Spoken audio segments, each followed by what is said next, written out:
கடந்த ஒரு மாதமா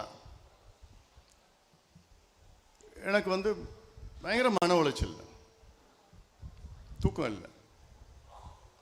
எனக்குள்ள பல கேள்விகள் தினம் நான் கேட்டுட்டு இருக்கிறேன்.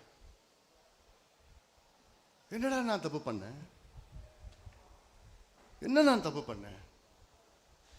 தூங்குறதுக்கு முன்னாடி இதுதான் எனக்கு மனசுல படும். தூங்கி எழுந்த உடனே எனக்கு ஒரு கேள்வி, என்ன நான் தப்பு பண்ணேன்?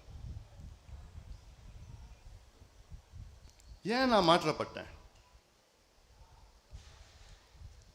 எனக்கு தெரியல என்ன நான் தப்பு பண்ண. எனக்கு தெரியல. ஒரு மாசமா ரொம்ப மன உளைச்சல் நான் இருக்கிறேன். என்னுடைய நோக்கம், என்னுடைய லட்சியம், என்னுடைய கனவு எல்லாமே ஐயாவுடைய கனவு, ஐயாவுடைய லட்சியத்தை நிறைவேற்றுவதுதான் என்னுடைய கனவு. வேற என்ன இருக்க போகுது? இவ்வளவு காலமா ஐயா என்னென்ன சொன்னாரோ அதை செய்து முடித்தவன். இனியும் ஐயா என்ன சொல்கிறாரோ அதை நிச்சயமாக ஒரு மகனாக, கட்சியின் தலைவராக நிச்சயமாக அதை செய்து முடிப்பேன். அது என்னுடைய கடமை. என்னுடைய கடமை. திரு அன்புமணி ராமதாஸ் தர்மபுரியில் பேசும்போது, நான் ஒரு மாத காலமா மன உளைச்சல இருக்கேன், நான் என்ன தப்பு பண்ண எனக்கு இந்த மாதிரி வியாழக்கிழமை உங்களுக்கு பதில் சொல்றேன். நம்ம ஒவ்வொரு வியாழக்கிழமை சந்திக்கிறோம்.